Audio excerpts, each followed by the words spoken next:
අපි මේ වීඩියෝ එකකින් කතා කරමු කාබෝ කැටායනවල ස්ථායීතාව සම්බන්ධයෙන්. හොඳයි අපි එහෙමනම් පළමුව ප්‍රාථමික, ද්විතීයික සහ තෘතීයික කාබෝ කැටායන මොනවද කියලා අඳුනගමු. අපි ගත්තොත් යම්කිසි කාබන් පරමාණුවකට මේ ආකාරයට ඇල්කයිල් කාණ්ඩ එකක්, ආර් කාණ්ඩ එකක් සම්බන්ධ වෙලා තියෙනවා නම් හයිඩ්‍රජන් පරමාණු දෙකක් සමග අපිට එවැනි කාබෝ කැටායනයක් හඳුන්වන්න පුළුවන් ප්‍රාථමික කාබෝ කැටායනයක් වශයෙන්. ඉන්පසු අපි ගත්තොත් මේ ආකාරයට ආර් කාණ්ඩ දෙකක් සහ එක හයිඩ්‍රජන් පරමාණුවක් සම්බන්ධ වෙලා තියෙනවා නම් අපිට එම කාබෝ කැටායනය හඳුන්වන්න පුළුවන් ද්විතීයික කාබෝ කැටායනය වශයෙන්. ඉන්පසු අපි සැලකුවොත් මේ ආකාරයට ආර් කාණ්ඩ තුනක් සම්බන්ධ වෙලා තියෙනවා. නමුත් හයිඩ්‍රජන් සම්බන්ධ වෙලා තියෙන ප්‍රමාණය 0යි. එහෙමනම් මෙවැනි කාබෝ කැටායන අපි හඳුන්වනවා තෘතීයික කාබෝ කැටායන වශයෙන්. අපි එහෙමනම් ඊළඟට කතා කරමු මේ ප්‍රාථමික, ද්විතීයික සහ තෘතීයික කාබෝ කැටායන වල ස්ථායීතාව සම්බන්ධයෙන්. අපි මුලින්ම සැලකුවොත් ප්‍රාථමික කාබෝ කැටායන, මම මේ ප්‍රාථමික කාබෝ කැටායනය ගන්නවා මේ කාබන් මත තියෙන ආරෝපණය ධන එකක්. එතකොට මේ ආර් කාණ්ඩයෙන් මොකද්ද හැමතිස්සෙම කරන්නේ? ඉලෙක්ට්‍රෝන විකර්ෂණය කරනවා. එතකොට මම සැලකුවොත් මේ ආර් කාණ්ඩයකින් ඉලෙක්ට්‍රෝන විකර්ෂණය කිරීම නිසා ඍණාරෝපණයක් තමයි මේ කාබන් දෙසට ගමන් කරන්නේ. එතකොට මේ ආර් කාණ්ඩයෙන් ගමන් කරන ආරෝපණයේ ප්‍රබලත්වය මම ගන්නවා ඍණ 0.2ක් වශයෙන්. එහෙමනම් අපිට මේ කාබන් මත තියෙන සඵල ආරෝපණය ලබා ගන්න පුළුවන් ධන 0.8යි වශයෙන් අපිට ලබා ගන්න පුළුවන්. ඊට පස්සේ අපි යමු ද්විතීයික කාබෝ කැටායනයට. මේ ද්විතීයික කාබෝ කැටායනේ මේ ආකාරයට ආර් කාණ්ඩ දෙන්නෙක් විසින් ඉලෙක්ට්‍රෝන කාබන් දෙසට විකර්ෂණය කරනවා. එහෙනම් මේ කාබන් මත තිබ්බ ආරෝපණය ධන 1යි. එතකොට කලින් උදාහරණයේදී කරා වගේම ධන 1. එතකොට ආර් කාණ්ඩ දෙකක් තියෙන නිසා ඍණ 0.2 වාරයක් දෙකෙන් අපි ගුණ කළා අපි සඵල ආරෝපණය ලබා ගන්න ඕන. එතකොට මේ කාබන් මත තියෙන සඵල ආරෝපණය සැලකුවොත් 0.6යි. ධන 0.6ක් වශයෙන් තමයි අපිට ලැබෙන්නේ.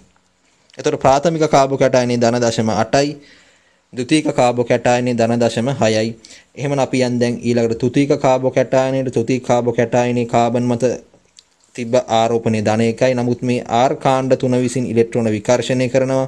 එතකොට 0.2 වාරයක් 3 වලින් ගුණ වෙලා අපිට සඵල ආරෝපණය ලබා ගන්න පුළුවන් මේ කාබන් මත තියෙන ධන 0.4ක් වශයෙන්. එහෙමනම් ළමයි අපිට කියන්න පුළුවන් මොකද්ද? ධන ආරෝපණයේ විශාලත්වය වැඩි වන විට ස්ථායීතාව අඩු වෙනවා. එහෙමනම් අපිට කියන්න පුළුවන් මේ ප්‍රාථමික, ද්විතීයික සහ තෘතීයික කාබෝ කැටායන වල ස්ථායීතාව වෙනස් වෙන මෙන්න මේ ආකාරයට.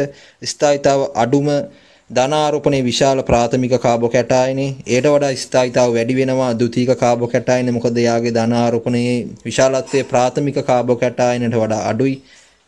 ඊටවත් වඩා තෘතීයික කාබෝ කැටායනේ ස්ථායීතාව විශාලතම වෙනවා. මොකද එයාගේ ධන ආරෝපණයේ විශාලත්වය අඩුතම වෙන නිසා. අපි එහෙමනම් දැන් කතා කරමු මෙන්න මේ උදාහරණ වශයෙන් ලබාගත් කාබෝ කැටායන වල ස්ථායීතාව සම්බන්ධයෙන්. එතකොට මේ A කියන්නේ ප්‍රාථමික කාබෝ කැටායනයක්. එහෙනම් එයාගේ ස්ථායීතාව අඩුයි. ඒට වඩා ස්ථායීතාව විශාල වෙනවා මේ ද්විතීයික B කියන කාබෝ කැටායනේ. ඊටත් වඩා ස්ථායීතාව විශාල වෙනවා මේ C කියන තෘතීයික කාබෝ කැටායනේ. අපි මේ C සහ D කියන කාබෝ කැටායනේ සැලකුවාම අපිට පේනවා වෙනසකට තියෙන්නේ මේ CH3 කාණ්ඩේ වෙනුවට C වල තියෙන D වලදී එතිල් කාණ්ඩයක් සම්බන්ධ වෙලා තියෙනවා. එහෙනම් මේ එතිල් කාණ්ඩේ ඉලෙක්ට්‍රෝන විකර්ෂණය කිරීමේ හැකියාව මේ මෙතිල් කාණ්ඩේ ඉලෙක්ට්‍රෝන විකර්ෂණය කිරීමේ හැකියාවට වඩා ප්‍රබල වෙනවා. එහෙනම් මේ ධන ආරෝපණ ස්ථායීතාව වැඩි වෙනවා C වල. එහෙමනම් C වල ස්ථායීතාව කුඩායි D වලට වඩා. එතකොට අපි අවසාන වශයෙන් අසමානතාව සැලකුවොත් මේ ආකාරයට තමයි එන්නේ. A වල තමයි ස්ථායීතාව අඩුතම. ඒටත් වඩා ස්ථායීතාව වැඩි B වල. B වලට වඩා ස්ථායීතාව වැඩි වෙනවා C වල. ඉන්පසු C වලට වඩා D වල ස්ථායීතාව වැඩි වෙනවා. මොකද මේ D වල ධන ආරෝපණයේ ස්ථායීතාව වඩාත් කුඩා වන නිසා. අපි දැන් මේ තෘතීයික කාබෝ කැටායන තුන් දෙනාගේ ස්ථායීතාව සම්බන්ධයෙන් සලකමු. එතකොට මේ අවස්ථාවේදී ෆයි බන්ධනයක් පවතින. මේ ෆයි බන්ධනය නිසා ඉලෙක්ට්‍රෝන සංක්‍රමණය වීමේ හැකියාව වැඩි වෙනවා.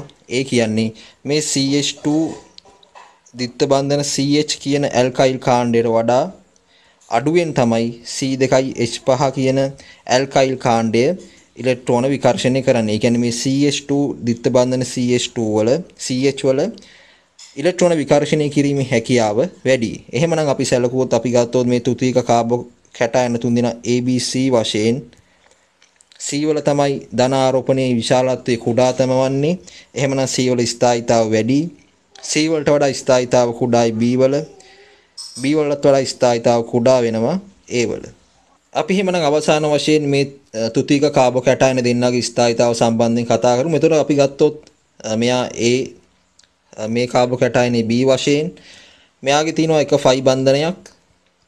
එතකොට මේ අවස්ථාවේදී B වල බෙන්සීන් සම්බන්ධ වෙලා තිනවා. එහෙනම් ෆයි බන්ධන 3ක් පවතිනවා. එතකොට ෆයි බන්ධන ප්‍රමාණය වැඩි කියන්නේ ඉලෙක්ට්‍රෝන සංක්‍රමණය වීමේ හැකියාව වැඩි.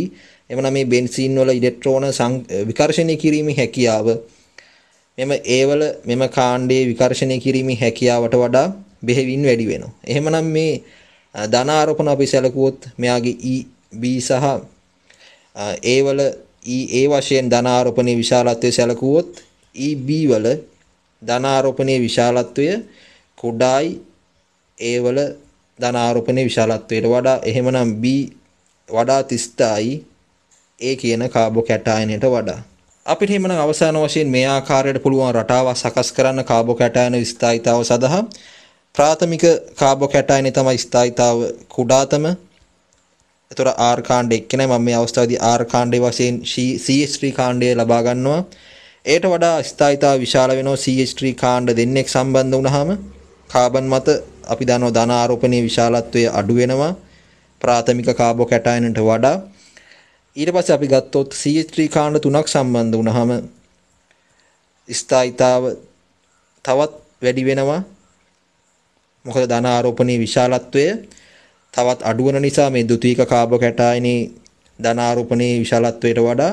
ඉන්පසු අපි මේ CH3 කාණ්ඩයක් වෙනකොට C2H5ක් ඒ කියන්නේ එතිල් කාණ්ඩයක් සම්බන්ධ කරගත්තාම මේ ආකාරයට තමයි ස්ථායීතාව වෙනස් වෙන්නේ. ස්ථායීතාව තවත් වැඩි වෙනවා CH3 කාණ්ඩ 3ක් සම්බන්ධ වෙනවට වඩා. ඉන්පසු මේ C2H5 වෙනුවට ෆයි බන්ධනයක් සහිතව අපි සම්බන්ධ කරොත් ඇල්කයිල් කාණ්ඩයක් මේ ආකාරයට මම ඔයගොල්ලන්ට කලින් එක ඇඳලා පෙන්නුවා.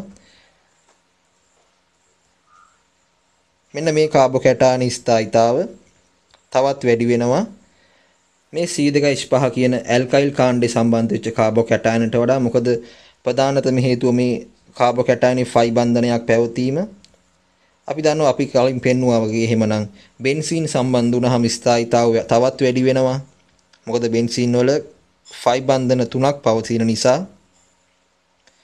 මේ ආකාරයට බෙන්සීන් අණුවක් සම්බන්ධ වුණොත් ස්ථායීතාව වැඩි. එතකොට CH3 කාණ්ඩ දෙකක් සහ බෙන්සීන් තමයි ධන ආරෝපණය සම්බන්ධ කාබන්ට සම්බන්ධ වෙලා තියෙන්නේ.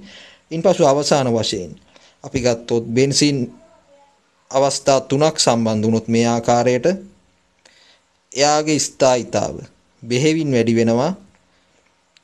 අපි කලින් අවසාන වශයෙන් ඇඳ මෙම කාබෝකැටායන ස්ථායීතාවට වඩා. මොකද එතකොට මේ බෙන්සීන් අවස්ථා 3ක් සම්බන්ධ වෙලා තියෙන නිසා යාගේ ෆයි බන්ධන සම්පූර්ණ වශයෙන් තියෙනවා 9 දෙනෙක්. එහෙනම් ධන ආරෝපණයේ විශාලත්වය ඉතාමත් අඩුයි. එහෙමනම් ස්ථායීතාව වඩාත් වැඩි වෙනවා. එහෙමනම් අපි සැලකුවොත් මේ ප්‍රාථමික කාබෝකැටායනේ ඉඳන් මේ බෙන්සීන් 3ක් සම්බන්ධ වෙච්ච අවස්ථාව වෙනකන් ස්ථායීතාව ක්‍රමයෙන් වැඩි වෙනවා.